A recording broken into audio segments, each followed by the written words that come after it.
just for you, we're looking at the semifinals from the GoFormula.com tournament. So we have our deck, which is the Chaos Emissary, and Goattrinity playing the Reasoning Gate once again. So it looks like we're starting with the Regeki Break, the Thunder Dragon, the Trap Dust Dude, the Heavy Storm, and the Ring of Destruction. Goattrinity has the Giant Tunic, Holdahan, Sacred Crane, Chaos Torque, and a Card Destruction. Very nice. So we draw into a Thunder Dragon. We want to use it to add only one Thunder Dragon, which is not the greatest, but you know what? Still, it's decent. So Graceful Charity is going to be top deck. We're going to Trap Dust Shoe, getting the Sacred Crane back into the deck. They're going to go Graceful Charity, Jar, BLS, and Heavy. Jeez. Okay, they're going to discard the Chaos Sork. They're going to set the Jar and pass. We draw into Chaos Sork.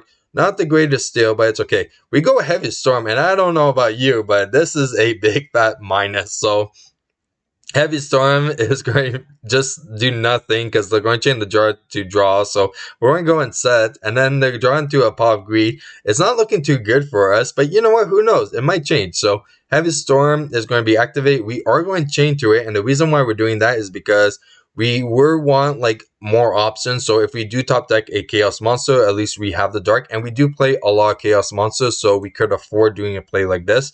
So now we're going to go and just chain to it. Then we're going to get Reasoning, and it looks like we call 8, but Toon Counter Soldier is 4. So now they're going to go Sacred Crane, and then they're going to use the effect and tribute both. Now that's something to definitely know, because if they're tributing both, and especially the Sacred Crane, most likely they might have like a decent follow-up, a BLS in hand, maybe a Chaos Sword, something like that. That is something to really pay attention when you're up against Reasoning Gate. We top deck into a Graceful Charity, so that means we're going to go and draw 3, and we are going to discard the 2 Thunder Dragons.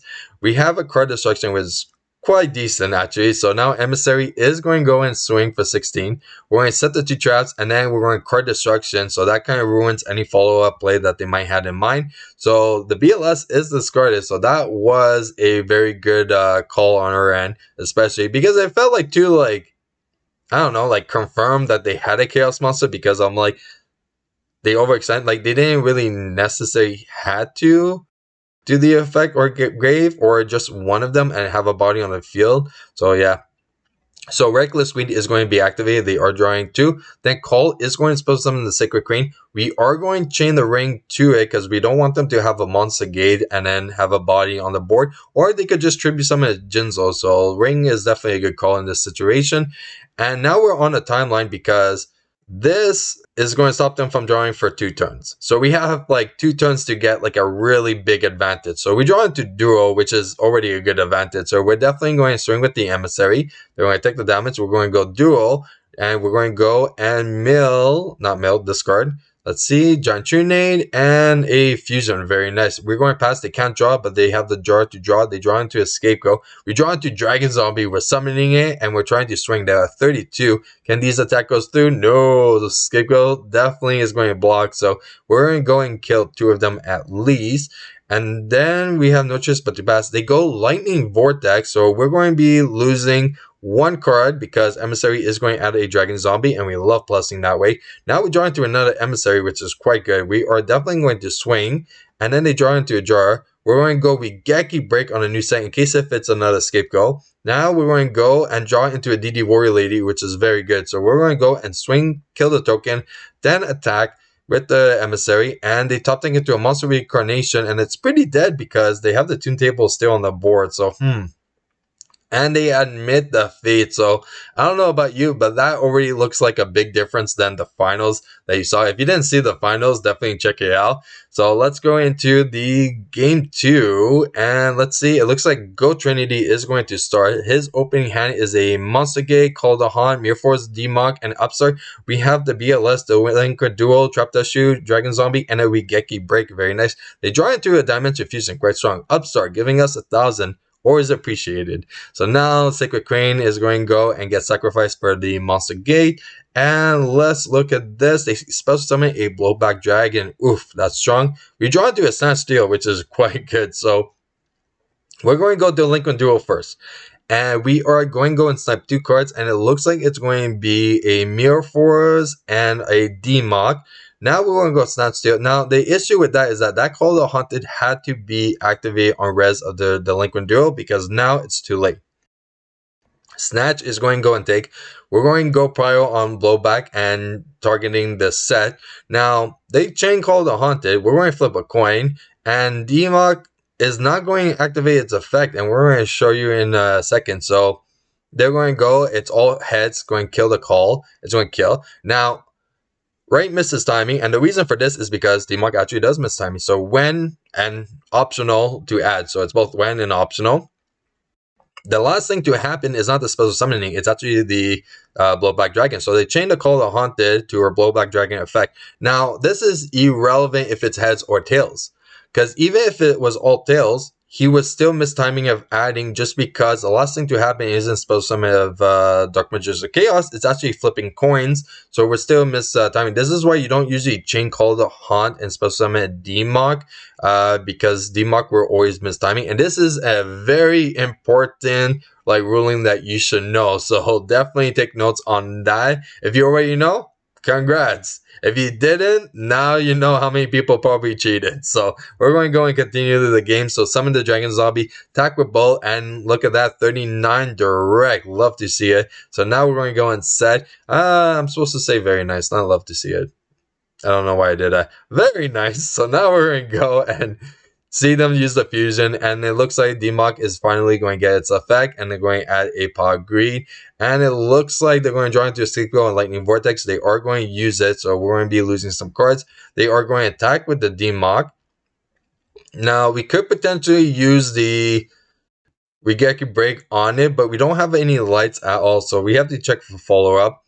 And then when they go and set the Scapegoat, we really can't really afford anything. So we have to go and really check this. So we draw into a DD Warrior Lady, which is perfect because we need a light. So we're going to use Regeki Break to send the DD Warrior Lady.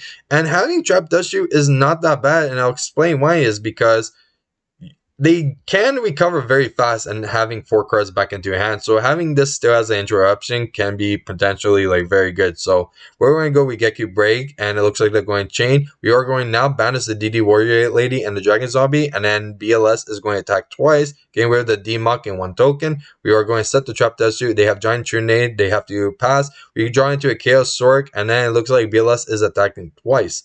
So more tokens are being lost. They top deck into the swords, which is not good for us. We are going to go and banish the token, then set the emissary and pass. They go and bluff the Giant Trinade, which is not good for us because that means that they could just return the swords and just reuse it again. So we're going to go Thunder Dragon. And we have to do some crazy deck thinning. So we are going to tribute set the Thunder Dragon to add the Dragon Zombie. And then pass. They are going to go Giant Trinade.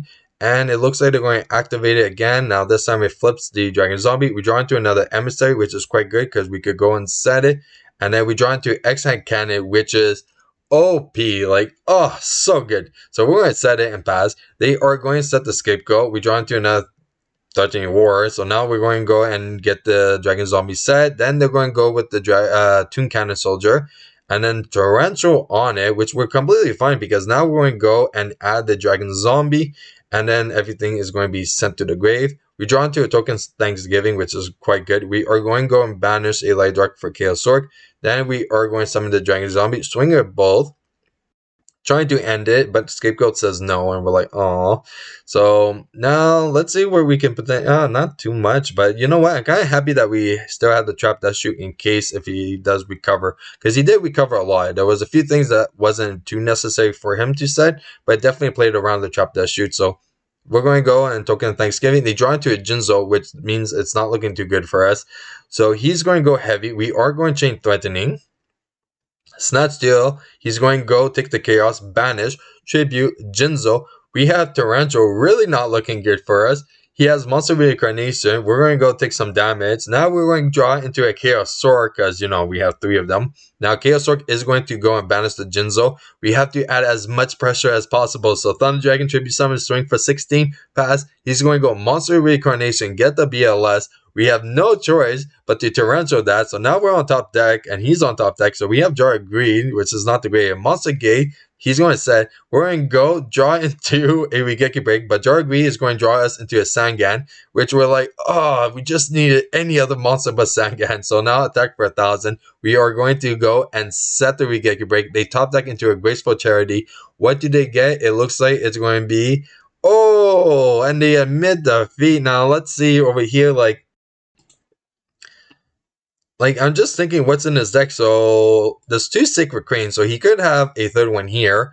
But even doing the Brain Control and then the Monster Gate, it's still such a big gamble because you have only 3 cards, so you're decking yourself out either way. So, oh man, I don't know about you, but definitely tell me what you thought of the match. So I would like assume like everything seemed like to be played like pretty proper. I may have like missed like a few things, so comment them down below. And don't worry, we have the deck profile right here as well. And let me tell you, the biggest change that we did was actually to play with the X-Head Cannon because I want to use Dark Factory. And I did not realize how good this card is because, yes, we could add it back with Dark Factory and we were able to do some crazy OTKs as well, like adding them or even using them as discard fodder for like card destruction or even Graceful Charity just to like really plus. But he's also very good for against like Tsukiyomi. So like 1500 defense is not a low defense. So like compared to the other light beaters that we played in the past, X-Hand Cannon has shown a lot of promise just because it can avoid cards like Tsukiyomi, and you can add it back with Dark Factory. I'm still playing around with the deck, but so far, I really liked him, and he actually came in like clutch during the whole event, so very happy to start playing him. If you like the match and also the deck, definitely comment it down below, or hit that like and subscribe. It's much appreciated. Till next time, I'm Vaughn, and this was the Gear Channel.